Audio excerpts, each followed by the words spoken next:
untuk senantiasa menegakkan keadilan baik kepada diri kita sendiri, ya, kepada keluarga maupun kepada siapa saja yang berada di sekitar kita. Ya, adil itu apa? Para ulama mendefinisikan adil sebagai bapak usain itu makal ini menempatkan sesuatu pada tempatnya. Artinya kalau Allah itu menjadikan mata kita untuk melihat tanda-tanda kebesaran Allah, kalau kita menggunakan mata kita itu betul-betul untuk melihat tanda-tanda kebesaran Allah, gitu. Bukan untuk melihat hal-hal yang dilarang oleh Allah. Allah menjadikan uang itu untuk fisabilillah, untuk infak fisabilillah, untuk mendapatkan kebaikan, kita manfaatkan uang yang dititipkan oleh Allah kepada kita itu untuk fisabilillah, untuk hal-hal yang sifatnya baik, dituntunkan oleh Allah. Kalau kita punya dititipi oleh Allah otak, maka otak kita gunakan untuk kebaikan-kebaikan saja, bukan untuk hal yang dilarang oleh Allah. Itu namanya kita berlaku adil. Nah, lawan dari adil itu sendiri tentu saja dolim. Ya, kalau dolim ya seperti itu, tidak memanfaatkan sesuatu bagaimana mestinya. Kalau itu tentang uang, ya uang mungkin mencarinya pun sudah haram, dengan cara haram, yang memanfaatkannya itu juga dengan cara haram. Itu namanya tidak adil kepada Allah. Karena harta itu diciptakan oleh Allah, kebaikan kita semuanya. Tapi kemudian dimanfaatkan hal-hal yang tidak diciptakan Allah, ya artinya kita tidak adil. Ya, seluruh potensi yang kita miliki, ya, yang dititipkan Allah kepada kita itu harus dimanfaatkan yang dalam hal-hal kebaikan dan turut dengan Allah. Kalau sampai kita menyimpangkan kemanfaatannya ke arahnya negatif atau yang buruk, itu yang negatif. Ya. Nah, bisa saja seseorang tidak adil kepada dirinya sendiri, bisa saja tidak adil kepada orang lain, bisa saja tidak adil kepada Allah, ya, bisa saja bersambungan antara satu dengan yang lain. Tetapi intinya tidak adil atau berbuat dolim itu dilarang oleh Allah. Ya, kepada diri sendiri pun kita tidak boleh berbuat dolim atau tidak adil, apalagi kepada orang lain. Nah, dalam konteks berhadapan dengan orang lain, apabila kita diperlakukan dolim itu bagaimana dan sebagainya, itu ada di dalam surat Asyura, ya.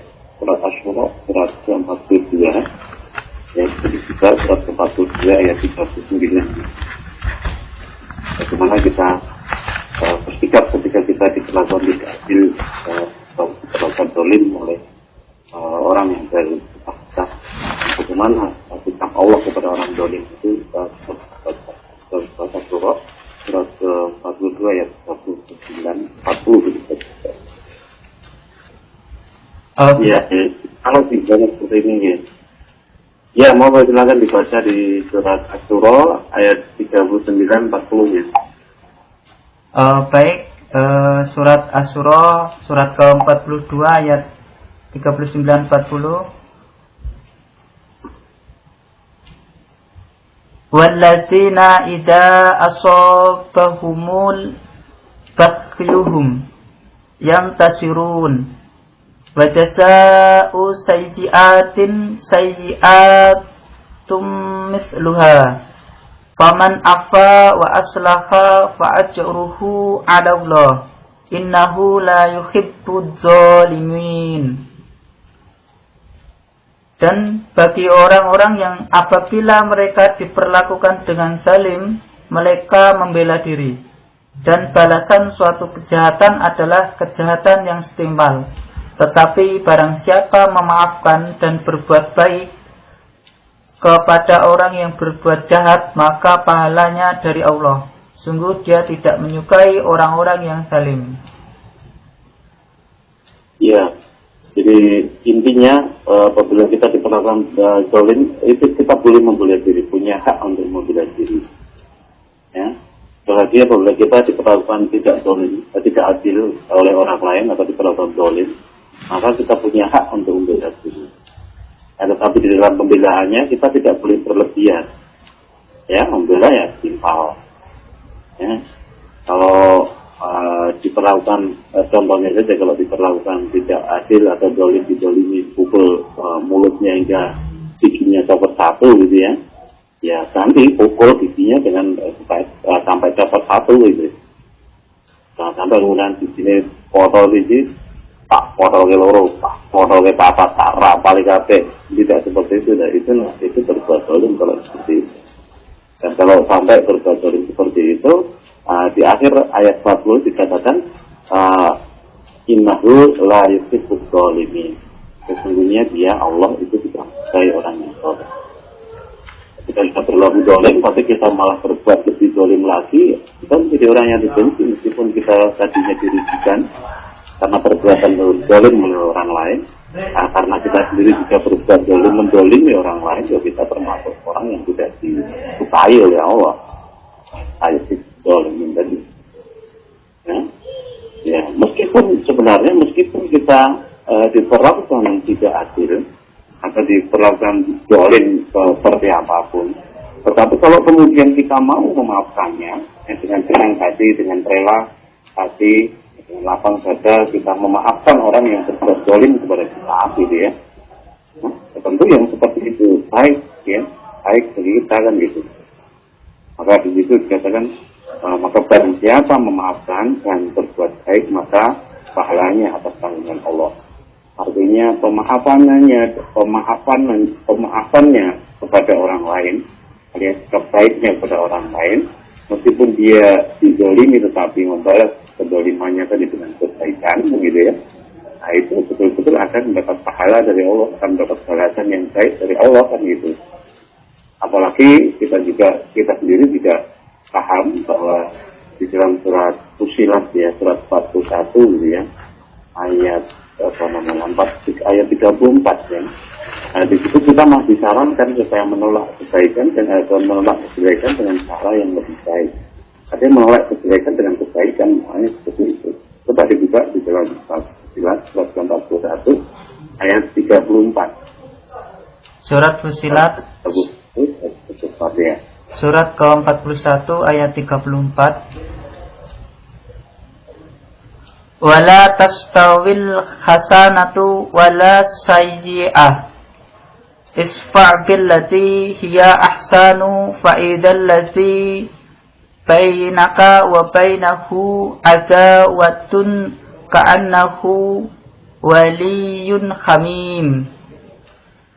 Dan tidaklah sama kebaikan dengan kejahatan. Tolaklah kejahatan itu dengan cara yang lebih baik, sehingga orang yang ada rasa permusuhan antara kamu dan dia akan seperti teman yang setia. Iya, itu tuntunan Islam ya. Memang tadi diperbolehkan untuk membalas, diperbolehkan untuk membela diri, diperbolehkan untuk membalas dengan yang tidak boleh melebihi dari apa yang dia berbuat. Ada sesuatu. Tetapi ya, secara eksplisit juga di situ disampaikan, barang siapa memaafkan dan juga berbuat baik, maka dia akan diberi pahala oleh Allah. Pahalanya tanggungan Allah. Cara yang lebih baik itu yang bagaimana ya, seperti ini. Maka di ayat 34 ini dikatakan wala tasqalil hasanatu wala sayyi'ah. Tidaklah sama yang namanya kebaikan dengan kejahatan. Jangan sampai orang lain berbuat jahat, kita juga berbuat jahat. Nah, ya, maka kemudian ditentukan sifat lagi ya, tolaklah kejahatan tadi dengan cara yang lebih. Faidal ladzi bainahu adawatun ka'annahu waliyyun. Sehingga antara orang yang bermusuhan satu dengan yang lain, antara yang berbuat jahat dengan yang diperlakukan jahat tadi, antara orang yang zalim dan orang yang dizalimi tadi, itu seolah-olah menjadi teman. Ya. Orang tidak tahu bahwa mereka itu bermusuhan, orang tidak tahu bahwa mereka itu berselisih. Ya, padahal sebenarnya Allah tahu bahwa yang satu zalim, yang satu madlum, orang yang dizalimi. Tetapi al-madlum yang dizalimi itu senantiasa bersikap baik, gitu ya. Sehingga kalau tidak nampak permusuhan di antara. Nah, yang seperti itu berbeda sekali dengan apa yang kita lihat di panggung politik kita sekarang ini. Dulu ketika Nasaruddin ditangkap, diadili, yang bongkar orang lain, yang merasa didolimi orang lain, akhirnya bongkar rahasianya semua. Nah, begitu juga dengan yang lain-lainnya. Sekarang ini anak yang merasa didolimi, ya, kemudian mengancam. Ini baru lembaran pertama dari sebuah buku. Nanti akan ada lembaran-lembaran lain yang akan sama-sama kita buka dan kita baca dan dibacanya terus. Artinya yang ada di nuansa kebersamaan yang ada di negeri kita itu seolah sudah hilang. Orang itu balas-balasan, bandel-bandel, masjid-masjidian, tusukan, sikut-sikutan, seperti itu yang terjadi. Ya, maka kalau elit politiknya saja yang pada tataran yang tertinggi saling tusuk, saling sikut seperti itu, maka wajar kalau kemudian di tataran rakyat biasa, warga biasa, mereka saling lempar batu, saling bakar rumah, saling menghancurkan satu dengan yang lain. Yang harusnya menjadi teladan pun tidak bisa menjadi teladan, apalagi yang di bawah. Makin sulit terkendali kalau yang seperti itu. Teman-teman dan sahabat yang berbahagia, jangan sampai kita mengikuti hawa nafsu untuk berbuat sesuatu itu. Selalulah yang menjadi ukuran, yang menjadi panutan, yang menjadi teladan depan kita itu adalah Rasul, Quran Sunnah gitu. Sehingga tidak kemudian setelah merasa didolimi, akhirnya juga ikut mendoliminya, dolim-doliman satu dengan yang lain. Kalau seperti itu kan menjadi rantai kedoliman yang tanpa putus satu dengan yang lain. Ya, si A mendolimi B, B balas mendolimi A. Padahal A nanti punya pengikut, B punya pengikut satu dengan yang lain. Para pengikutnya saling dolim-doliman satu dengan yang lain. Alhamdulillah. Ya, maka wajar kalau Rasulullah itu berpesan kepada sahabatnya, gitu ya. Supaya mereka itu mau menolong orang yang dolim dan juga yang didolimi, gitu. Jadi Rasulullah sendiri pernah mengingatkan kepada sahabat, gitu ya, untuk akhaka doliman au mazluman, gitu. Tolonglah saudaramu yang berbuat dolim maupun yang didolim. Kemudian ada sahabat yang sama bertanya, ya Rasulullah, kalau menolong saudara kita yang didolimi, saya tahu caranya. Tetapi bagaimana caranya menolong saudara kita yang berbuat dolim, gitu. Nah, kemudian Rasulullah menjawab, kalau kamu menahannya atau mencegahnya dari berbuat dolim, karena sesungguhnya yang demikian itu termasuk menolongnya, gitu. Jadi ketika tawasul bil sabr itu tidak bisa hidup di tengah masyarakat, maka kita tidak mungkin melakukan perbuatan menolong orang yang berbuat dolim itu. Ya, karena bisa-bisa nanti kita juga kena perbuatan dolimnya. Ya. Oleh karena itu sebenarnya yang dibutuhkan masyarakat sekarang ini adalah bagaimana kita bisa membangun kebersamaan dalam keluargaan, merasa tumbuh satu dengan yang lainnya, rasa kasih sayang, rasa persaudaraan, rasa persatuan, rasa keluargaan, rasa kebersamaan itu yang harus ditumbuhkan. Kita itu secara teori sudah punya Bhinneka Tunggal Ika, pun berbeda-beda menjadi tetapi satu bisa. Tetapi ternyata dalam kehidupan sehari-hari, ya, simbol-simbol kenegaraan seperti itu lenyap, hilang, musnah. Kenapa? Karena memang masyarakatnya sudah lama dalam kehidupan yang seperti itu, jauh dari agama. Ya, yang bisa mewarnai akhlak manusia itu hanya agama, bukan apa-apa. Ya, kita sudah punya bukti lama, ya, Pancasila dengan pempatnya, penatarannya gagal juga yang seperti itu. Ya, agama diajarkan di mana-mana gagal juga. Kenapa demikian? Ya, karena memang yang pertama mungkin saja di agama yang diajarkan itu tidak berat. Yang kedua mungkin karena pemuka tokoh masyarakat juga tidak memberikan teladan yang baik, atau dengan yang lain saling contoh-contohan. Pimpinan politik saling contoh-contohan, pimpinan agama pun juga saling dengki-mendengki satu dengan yang lain. Ya, ada masalah ya. Orang yang seperti katakan suatu masa bahwa tidak nama ya, Quran tinggal tulisannya, ya, fisiknya ramai, tetapi jauh dari tuntunan itu. Nah, di saat itu dikatakan dalam makalah itu bahwa fuqaha ahli hukum ya pada saat itu betul-betul sejelek-jelek ulama, sejelek-jelek ahli hukum di atas bumi itu sampai seperti itu. Nah itu terjadi juga sekarang ini, satu ulama saling hujat dengan yang lain, menyalahkan yang lain, saling memfitnah satu dengan yang lain dan sebagainya. Itu nampak di mana-mana terjadi seperti itu. Nah kalau ulamanya juga pada melanggar tokoh masyarakatnya pada melanggar agama, ya kita pasti anak-anak buah mereka, orang-orang rakyat biasa dengan mudah saja melanggar agama seperti itu.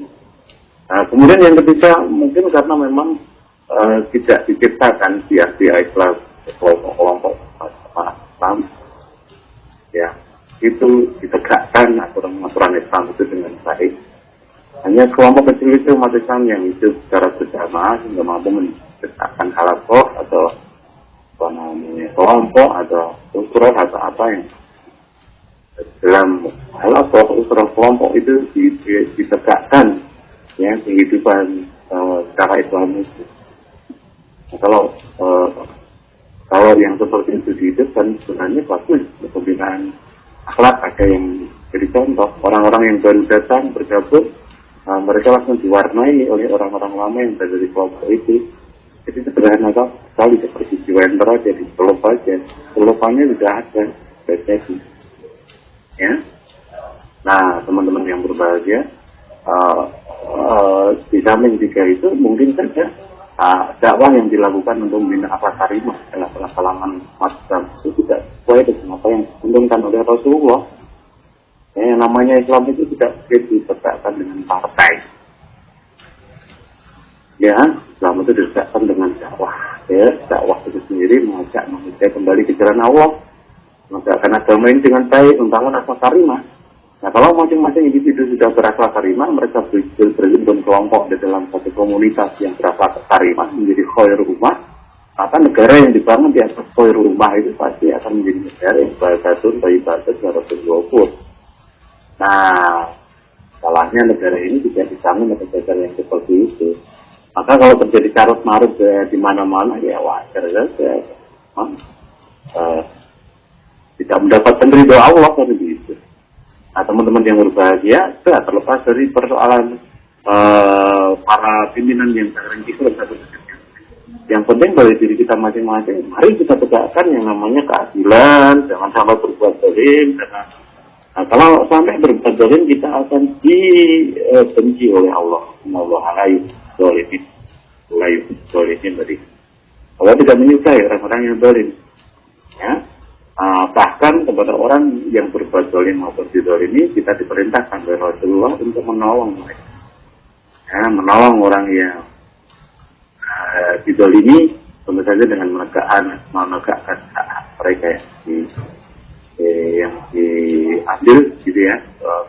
Orang yang berbuat zalim, yaitu dengan mencegah, nasihati, melarangnya untuk berbuat zalim.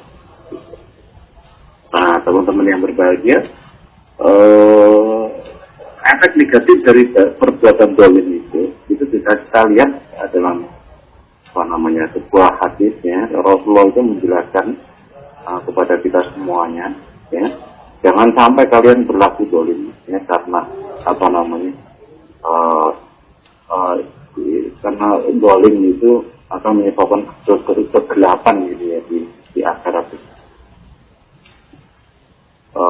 Beberapa hadis yang terkait dengan itu berbicara tentang perbuatan zalim itu, pelarangan berbuat zalim itu, ya, dikaitkan dengan sikap pikir, kemudian sikap aniaya dan sebagainya. Jangan sampai kita berlaku yang seperti itu gitu. Karena kalau kita berbuat pikir, kita berbuat zalim, kita berbuat aniaya, itu salah satu contohnya ya. Dalam sebuah hadis riwayat Tabrani itu dikatakan bahwa kalau kita itu berbuat dolim, maka kalian berdoa tidak akan dikabulkan doanya. Kalian minta hujan tidak diberi hujan, dan kalian mohon kemenangan tidak diberi kemenangan. Allah Islam berat sekali itu. Ya, jadi jangan sampai kita berbuat dolim karena kita dolim. Kalau kita berdoa, ya kita tidak dikabulkan doa kita gitu. Repot kalau kita tidak dikabulkan doa kita lagi. Ya. Di dalam hadis ini dikatakan la tadlimu fada'u fala yustajab lakum. Jadi janganlah kalian berbuat zalim sehingga kalau kalian memohon berdoa, ya, maka doa kalian itu tidak akan dikabulkan. Repot sekali kalau doanya tidak dikabulkan.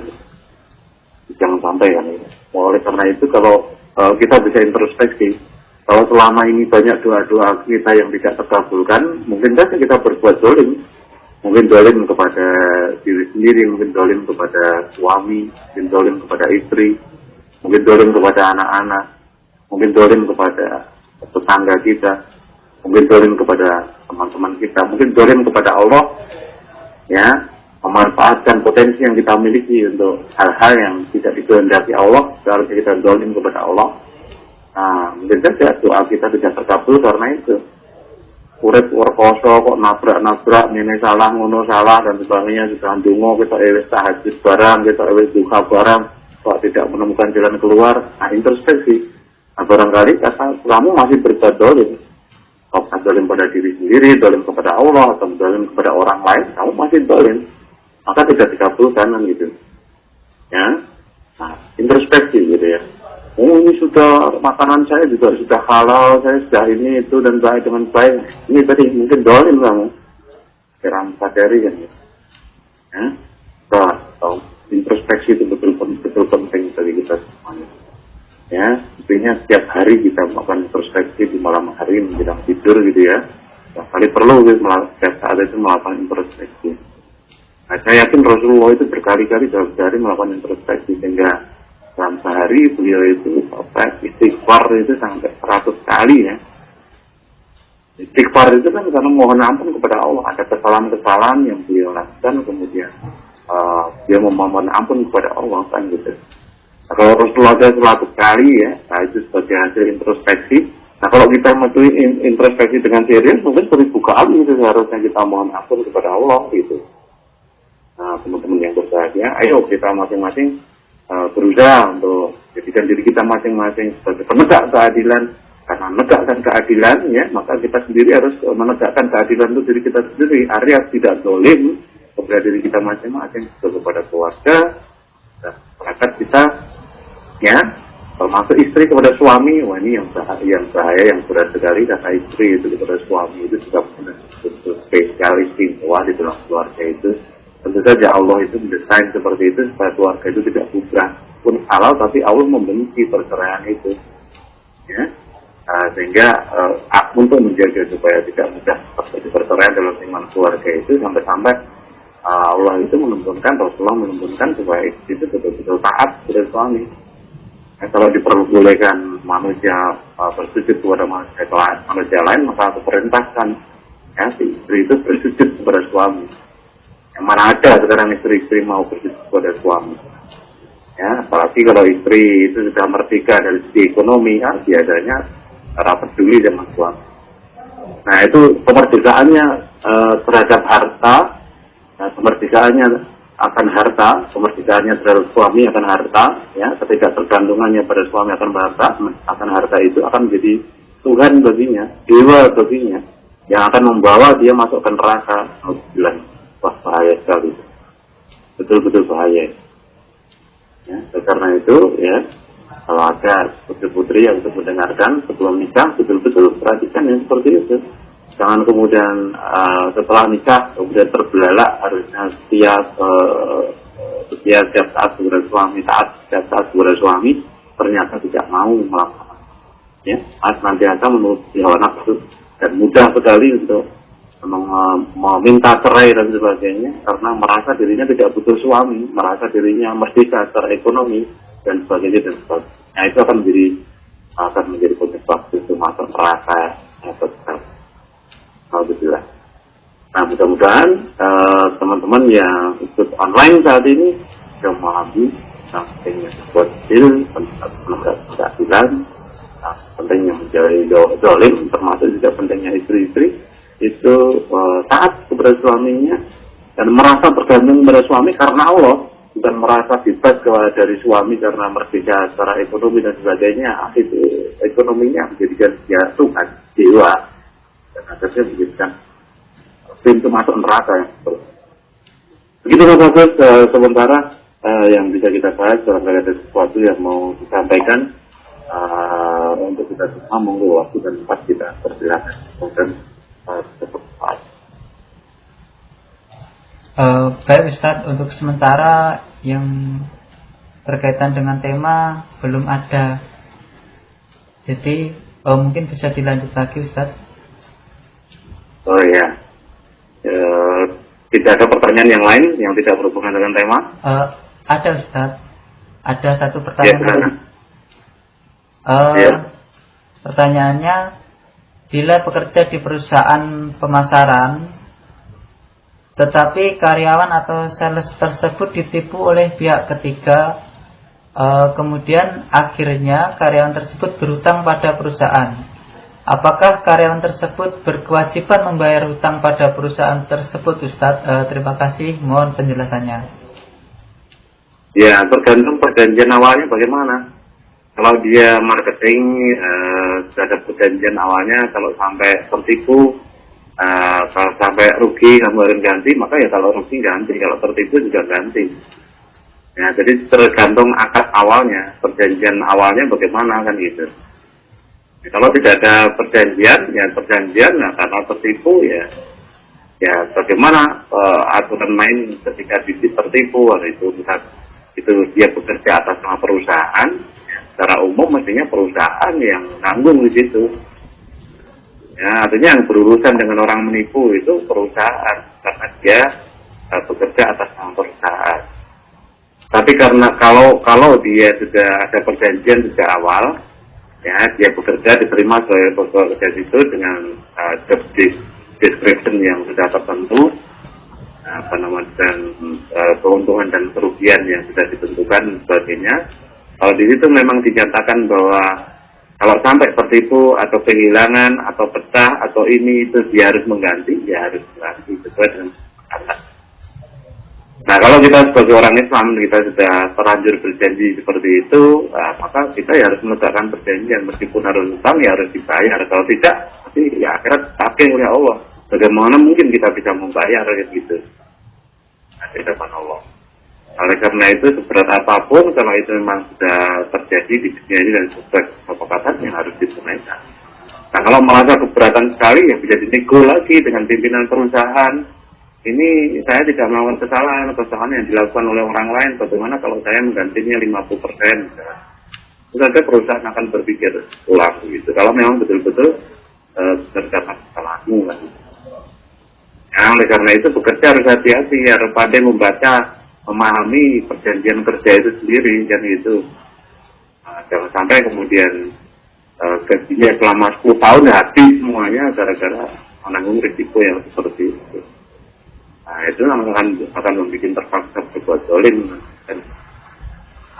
Nah, ini yang sering menjadi kelemahan orang Indonesia, terutama itu ya, itu dia ini tadi kurang memahami perjanjian kerja.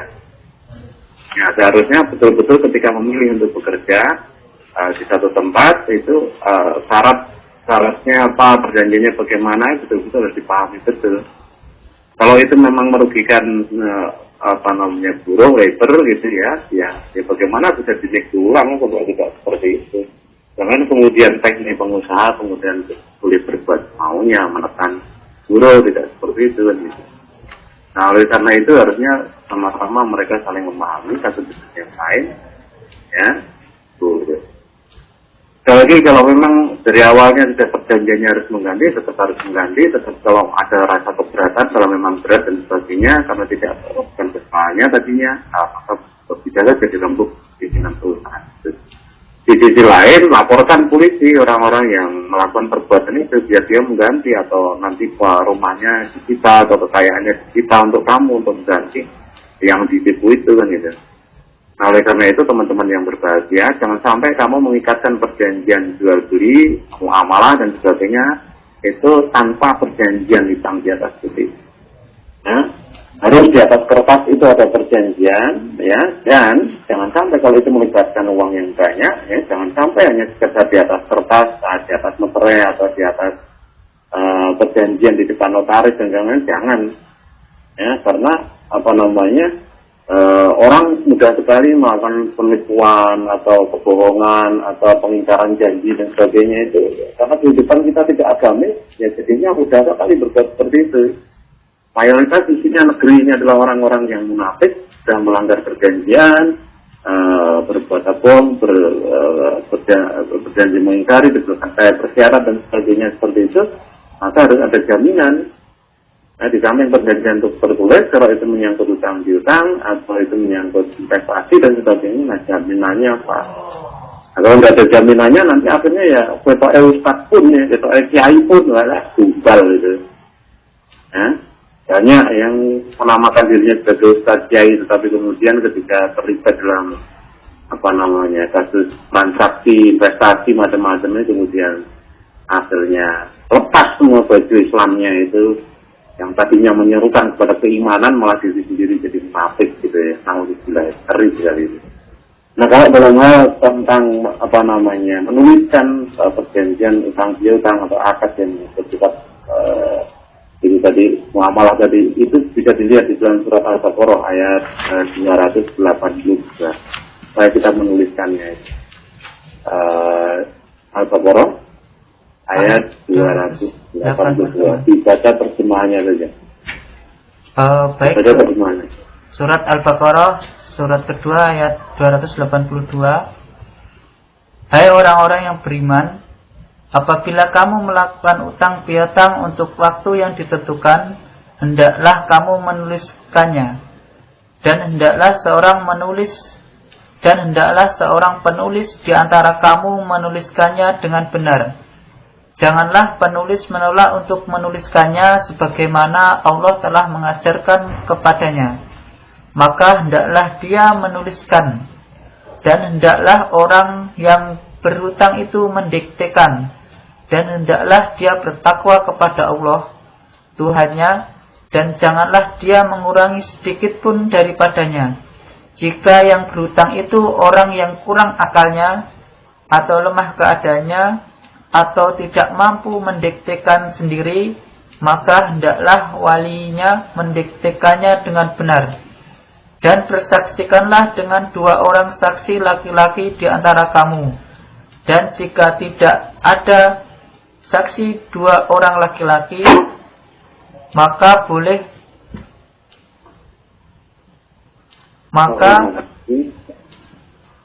dan persaksikanlah dengan 2 orang saksi laki-laki di antara kamu. Jika tidak ada saksi 2 orang laki-laki, maka boleh seorang laki-laki dan 2 orang perempuan di antara orang-orang yang kamu sukai dari para saksi yang ada, agar jika yang seorang lupa, maka seorang lagi mengingatkannya. Dan janganlah saksi-saksi itu menolak apabila dipanggil. Dan janganlah kamu bosan menuliskannya untuk batas waktunya, baik utang kecil maupun besar. Yang demikian itu lebih adil di sisi Allah, lebih dapat menguatkan kesaksian, dan lebih mendekatkan kamu kepada ketidakraguan. Kecuali jika hal itu merupakan perdagangan tunai, maka kamu jalankan di antara kamu, maka tidak ada dosa bagi kamu jika kamu tidak menuliskannya. Dan ambillah saksi apabila kamu berjual beli, dan janganlah penulis dipersulit, dan begitu juga saksi. Jika kamu lakukan yang demikian, maka sungguh hal itu suatu kefasikan pada kamu. dan bertakwalah kepada Allah. Allah memberikan pengajaran kepadamu, dan Allah Maha mengetahui segala sesuatu. Iya, itu indahnya ya. Sejak 14 abad yang lalu, 1400 tahun yang lalu sekitar itu, Islam sudah mengajarkan bahwa transaksi utang piutang itu harus ada dituliskan, ada saksi di situ. Secara umum dalam konteks muamalah apapun itu ya, baik untuk dituliskan, termasuk tadi antara bos dengan buruhnya ya, mereka melakukan transaksi di situ ya, jual jasa, beri upah dan sebagainya. Di situ ada hak dan ada kewajiban. Bosnya punya hak dan punya kewajiban ya, kemudian buruhnya juga punya hak dan punya kewajiban.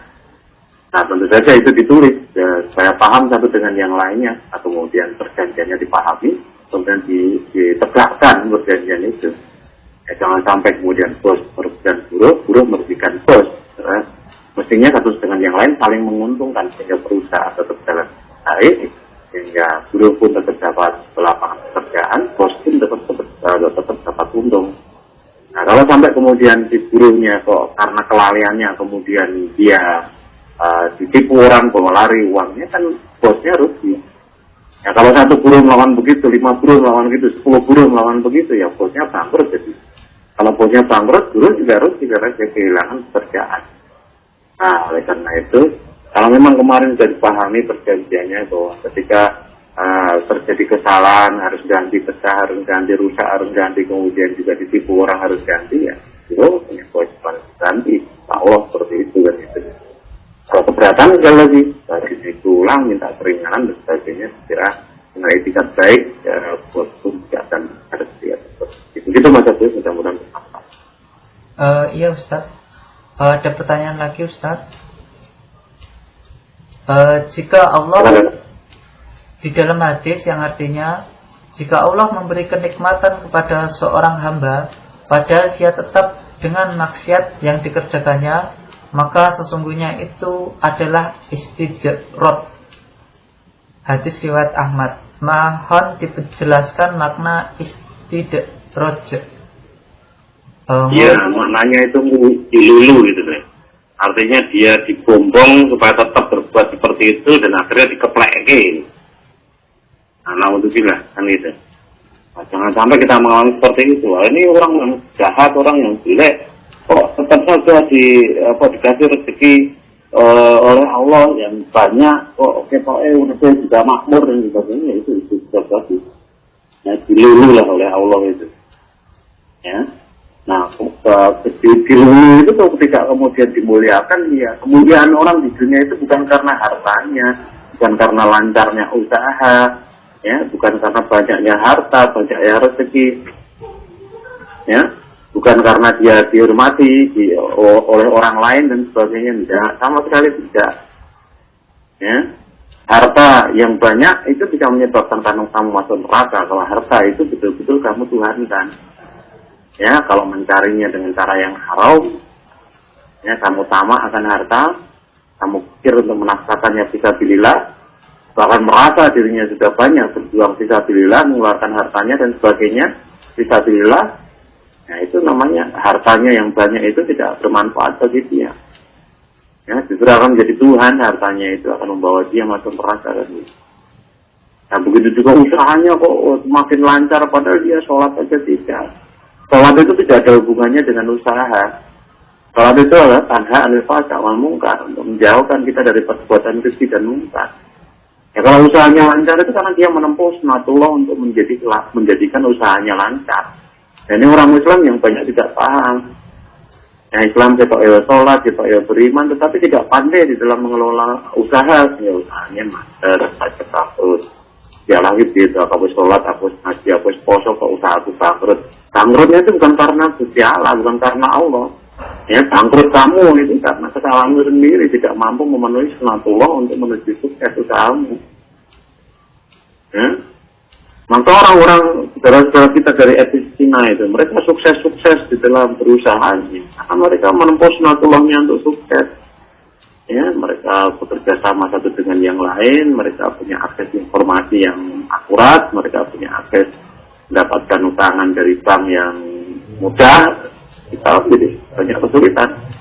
Ada cerita orang-orang bank itu kalau yang minjem itu orang Cina itu matanya sipit dan sebagainya itu dia mudah untuk mengeluarkan karena bisa dipercaya usahanya baik dan sebagainya. Nah kalau mungkin yang datang ke bank orang seperti saya pakai kupluk itu kasih percaya gitu ya.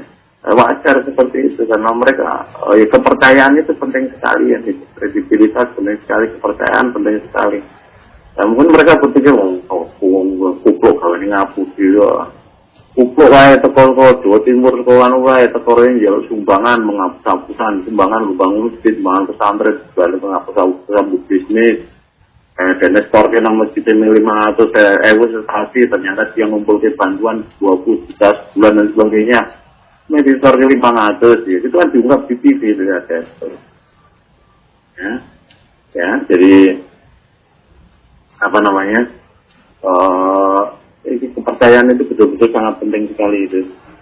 Sebenarnya ini tadi jadi orang-orang yang mereka itu dilulu banyak hartanya itu dilulu oleh Allah begitu ya tetap ada, tetapi kemudian akan dikeplek oleh Allah. Konyong-konyong itu akan didatangkan azab baginya sehingga matanya terbelalak. Ya. Coba dibuka di dalam surat Al-An'am ya. Surat Al-An'am surat ke-6 ayat 44 itu. Silakan tentang kaitannya dengan seperti itu. Surat Al-An'am surat 6 ayat 46. Ayat 44. Ayat 44 Ustaz. Surat Al-An'am ayat 44. Falamma nasu ma tukiru bihi fatahna alaihim abwaaba kulli syai' hatta idza farihu bima utu akhasnahum baghtatan fa idza hum mublisun. Maka ketika mereka melupakan peringatan yang telah diberikan kepada mereka, kami pun membukakan semua pintu kesenangan untuk mereka. Sehingga ketika mereka bergembira dengan apa yang telah diberikan kepada mereka, kami siksa mereka secara tiba-tiba. Maka ketika itu mereka terdiam berputus asa. Ya begitu. Ketika korun dengan harta yang banyak, bangga dengan kepandaiannya dari harta, orang di sekitarnya pada mengeluhkan dia, banggakan dia, berkeinginan hidup seperti dia. Akhirnya dihancurkan, tenggelamkan ke dalam tanah dia, hancurkan serta seluruh harta kekayaan. Alhamdulillah, kan gitu.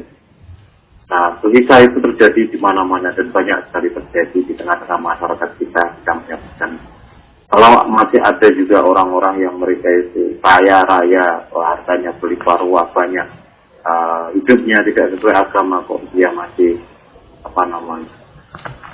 masih moyo dan sebagainya, tidak taat kepada Allah, dia bermaksiat kepada Allah dan sebagainya. Jangan kemudian kita ikut-ikutan senang seperti itu, tidak. Ya. Dia tiba-tiba mati stroke, dia tiba-tiba mati serangan jantung dan sebagainya, serangan jantung dan stroke-nya itu menjadikan dia terbelalak. Ya, so, hartanya tidak bisa menyelamatkan dia dari stroke, hartanya tidak bisa menyelamatkan dia dari serangan jantung, dia mati dalam keadaan maksiat kepada Allah, dan akhirnya beliau diskin pokok lama-lamanya kan, ada mengerikan gitu. Nah, kalau siksaannya masih dunia aja, di penjara aja, surah masalah, bentar aja, tidak selama-lamanya. Mereka yang koruptor, mereka yang penjahat, pembunuh bayaran, narkoba dan sebagainya, mereka kok masih dihukum hanya di dunia ini saja kan gitu. Itu masih kecil itu ya. Yang besar itu kalau memang sudah di dunia ini dilalui dihukum penjara, mati itu dalam keadaan kafir ya.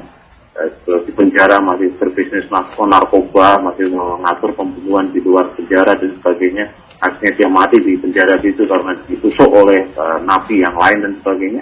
Itu nasib dia. Dunia terkosa adalah di penjara, matinya juga masih kokoh. Alhamdulillah kan itu. Nah, teman-teman yang berbahagia, jangan kita silau kepada dunia, harta kekayaan yang dimiliki orang-orang sekitar kita yang tidak taat kepada Allah itu. Kalau kita silau kepada harta dunia, pangkat jabatan itu, namanya kita menjadi orang yang materialis, sekuler itu namanya, tidak percaya kepada kehidupan akhirat. Nah, apa gunanya kita hidup menjadi orang Islam kalau kemudian kita juga sama-sama sekuler dengan orang lain, sama-sama materialis, seperti orang lain juga kan gitu. Kalau kita materialis ya sama kita itu artinya yang kita sembah itu adalah harta tadi, maka wajar kalau yang seperti itu ya, kalau yang seperti itu kemudian mencari harta pun juga tidak peduli halal haram gitu ya, tidak peduli halal haram. Kemudian ketika memanfaatkannya pun juga dengan pikir untuk jalan kebaikan, pikir kalau jalan kejelekan dia senang untuk mengumbar nafsu, untuk kesenangannya dia mudah sekali harta keluar berjuta-juta kalau untuk nuruti kesenangan. Nah, kesenangan keinginan pribadi itu namanya hawa nafsu. Hawa itu keinginan, nafsu itu diri, keinginan diri yang dituruti itu akan menjadi Tuhan yang menyesatkan kita. Kita akan disesatkan oleh Allah karena kita nanti akan nuruti kesenangan diri. Jadi kalau hidup di dunia kok anane nuruti kesenangannya, karena semua kesenangannya dituruti dan sebagainya, itu berdoa orang yang menuhankan hawa nafsu kan gitu. Ya itu dapat kalau orang menuhankan harta sebagai materialis, kemudian dia juga menuhankan hawa nafsu, itu ya pas memang anak cucunya sekuler gitu, anak cucunya sekularisme itu ya materialisme, hedonisme, kapitalisme, ateisme, banyak isme-isme yang lain yang semuanya itu turunan dari sekulerisme itu. Ya? Yang hanya percaya kepada kehidupan di dunia, dia tidak percaya kepada kehidupan akhirat.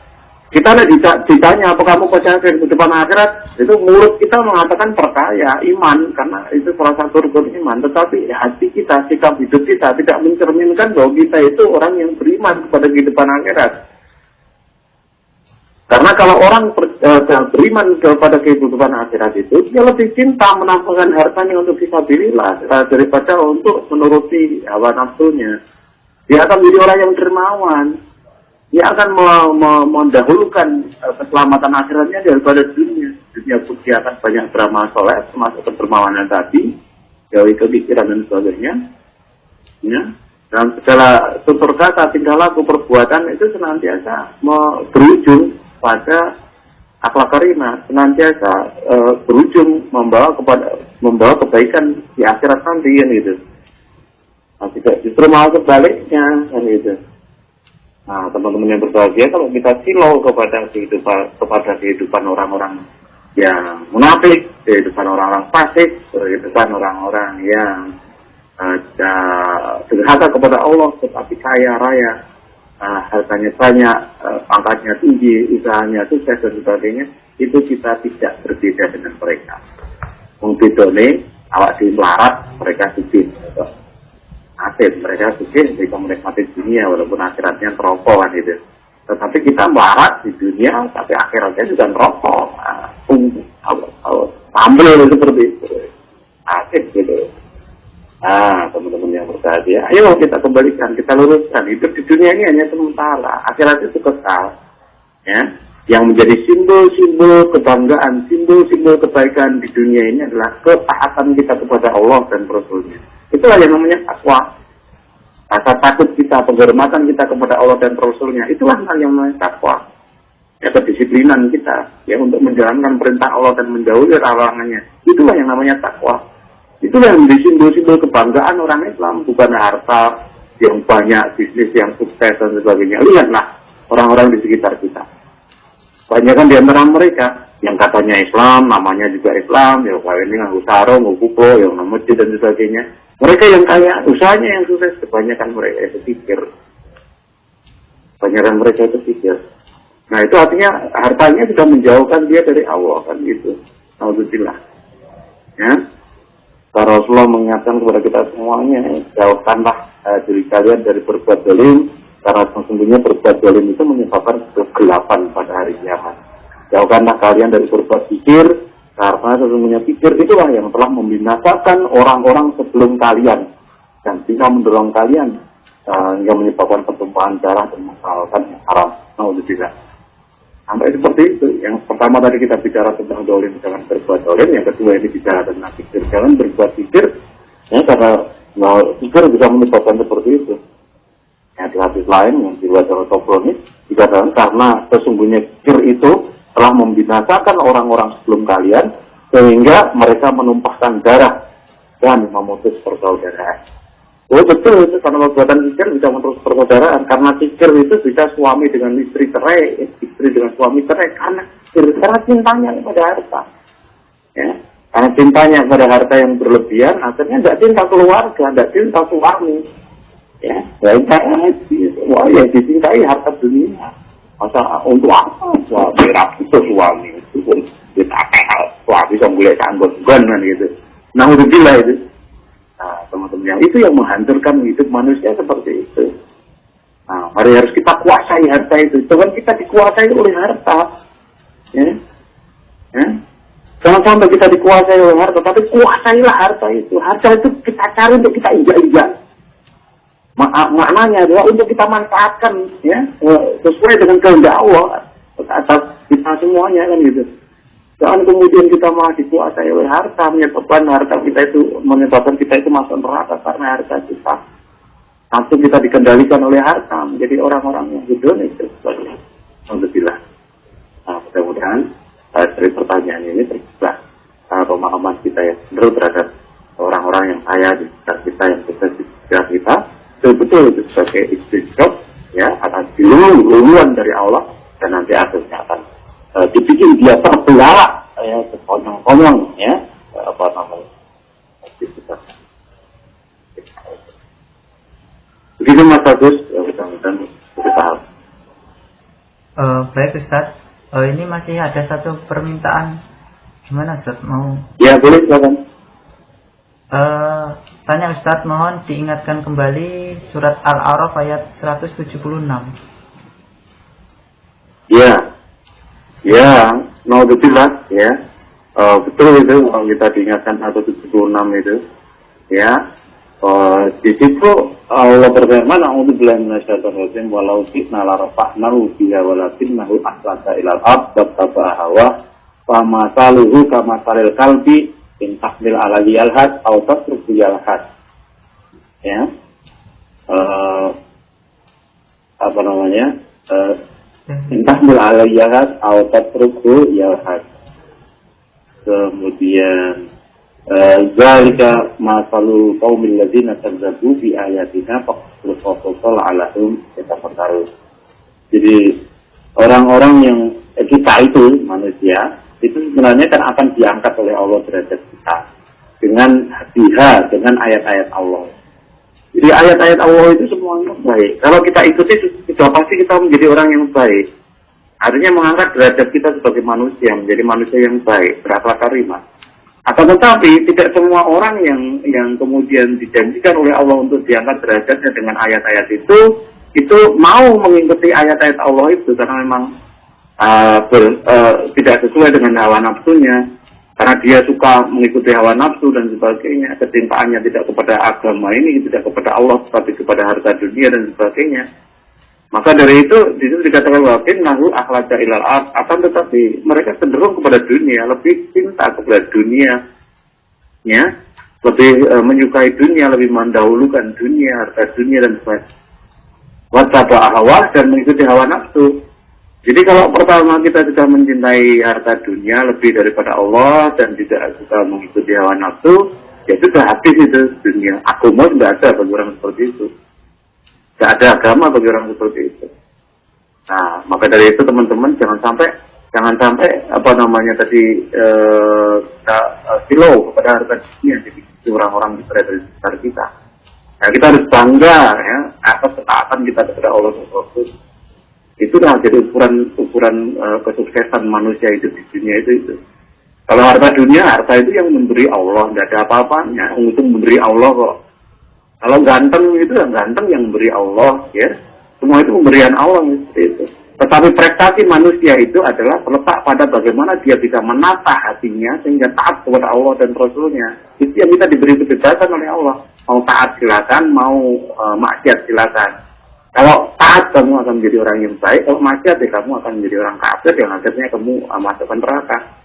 Ya, kalau kamu taat, kamu akan menjadi orang yang mulia. Kalau kamu maksiat, kamu akan menjadi orang hina. Itu pilihan kita. Nah, karena pilihan diberikan oleh Allah kepada kita, maka orang yang memilih ketaatan untuk menjadi orang yang baik, itulah yang namanya berprestasi.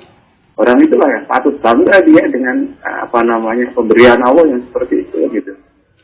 Ya. Maka orang yang mendahulukan lebih cenderung lebih mencintai harta dunia hawa dan mengikuti hawa nafsu, maka kemudian Allah tidak tanggung-tanggung mengatakan bahwa mereka itu pamasaluhu kamasalil kalbi, perumpamaan mereka seperti anjing. Seperti anjing itu. Jadi, tapi kalau kita itu silau kepada harta dunia, silau kepada tetangga kita yang kaya, sukses, tapi maksiat kepada Allah, kalau begitu kita silau, berarti kita seperti anjing gitu. Ya. Kalau kita mencintai harta dunia ini sementara akhirat jauh lebih besar daripada harta dunia ini, khairu wa abqa, yang lebih baik dan lebih kekal akhirat itu, kita seperti anjing gitu. Ya. Sama selalu kaat masalil kalbi. Naudzubillah. Ya ini ada daging kok kemarin malah di rumah ada daging, di jalan ada balung kok milih balung, itu jenengannya anjing. Tidak ada yang lain-lain, anjing itu, paling rendah binatang itu. Allah sampai mengatakan seperti itu. Wa masaluhu kama masalil kalbi in takmil alaihi yalhas aw tatruhu yalhas. Ya perumpamaannya itu mereka itu seperti anjing, jika kamu menghalaunya diulurkannya lidahnya, dan jika kamu membiarkannya diulurkan lidahnya. Kamu bandem ya melet-melet, kamu kayak nasi bungkus ya melet-melet, kayak balung ceker ayam ya melet-melet, kamu pentung ya melet-melet, dengannya anjing. Nah kalau kita itu diajar agama lama kok tidak berubah, kita itu belajar Quran lama kok tidak berubah, sholat lama, puasa lama sudah bertahun-tahun kok tidak berubah, ya kita itu seperti anjing. Sekali lagi, seperti anjing. Alhamdulillah. Ya, digebuk melet-melet, ya, dikai nasi bungkus melet-melet tadi. Ya. Nah, bahaya kan yang seperti itu. Apa yang kita rela sebagai manusia itu dikatakan seperti anjing, kan gitu. Ya, zalika masalul qaumil ladzina kadzdzabu bi ayatina. Itulah perumpamaan orang-orang yang mendustakan ayat-ayat Allah. Harusnya kita menjadi orang yang dermawan, ya. Artinya kita membenarkan ayat Allah, kayak gitu ya. Sedekah dan sebagainya. Yang membenarkan ayat-ayat Allah kan gitu. Tetapi kita malah pikir, artinya kita mendustakan ayat-ayat Allah. Ya, perumpamaan kita seperti anjing tadi. Ya. Betul kalau Allah mengatakan di sini dzalika masalul qaumil ladzina kadzdzabu bi ayati.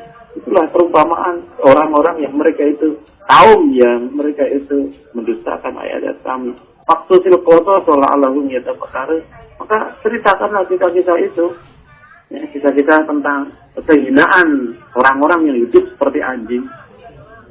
Kisah-kisah tentang kehinaan orang-orang yang mereka itu mendahulukan harta dunia daripada akhirat, mencintai harta dunia daripada akhirat.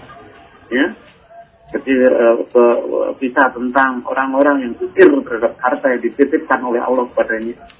Padahal itu titipan Allah saja. Allah mengambil setiap saat bisa dengan membakar rumah kamu, dengan membuat kamu stroke, ya, akhirnya lumpuh, uang habis untuk pengobatan kamu dan sebagainya. Mudah sekali itu, mudah sekali. Ya, maka jangan main-main kepada Allah itu, ya, jangan main-main.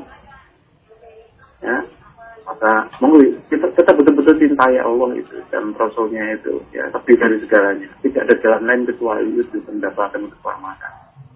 Ya, hanya orang-orang yang memang betul-betul yakin kepada kehidupan akhirat yang sudah berbuat seperti itu. Kalau tidak yakin, ya, yakinnya menyetaitaan atau yakinnya palsu, ya akhirnya cintanya atau masih cilor kepada harta dunia itu. Nah kalau orang seperti ini, nanti kepada orang yang kaya dia minder, kepada orang yang pangkat dia minder, ya. Kalau sudah kepada orang yang kaya, kepada orang yang berpangkat tinggi dia minder, nanti kepada orang yang melarat dia menginjak. Ya, kepada bawahnya dia tidak menginjak. Kan itu pasangan yang tidak berbiru pasar. Nah, hanya orang-orang yang bertauhid kepada Allah, ya, hanya orang-orang yang mereka itu betul-betul beriman kepada kehidupan akhirat, kepada orang yang lebih tinggi, dia tidak silau, tidak minder, dan kepada orang yang lebih rendah, dia tidak akan menginjak. Masing-masing ya sama-sama dihargai sebagai manusia. Ya, yang tinggi adalah inna akramakum indallahi atqakum. Dia akan hargai, angkat topi kepada orang-orang yang bertakwa. Ya, angkat topi betul dia. Ya. Faksusil qadha kalau lahum yatafakkarun. Ya. Maka ceritakan kita itu agar mereka berpikir. Ya, orang-orang yang lain yang silo dengan harta dunia dan sebagainya supaya berpikir. Ya, yang mereka minder kepada orang-orang kaya dan sebagainya supaya berpikir bahwa yang seperti itu, kamu seperti itu kasihkan anjing. Ya, terima kasih sudah diingatkan tadi tentang surat Al-A'raf ayat 176. Mudah-mudahan ngantem mati kita masing-masing sehingga kita betul-betul sadar kembali di jalan benar. Itu Mas. Ya Ustaz, terima kasih atas tausiahnya. Ini sudah tidak ada pertanyaan lagi Ustaz.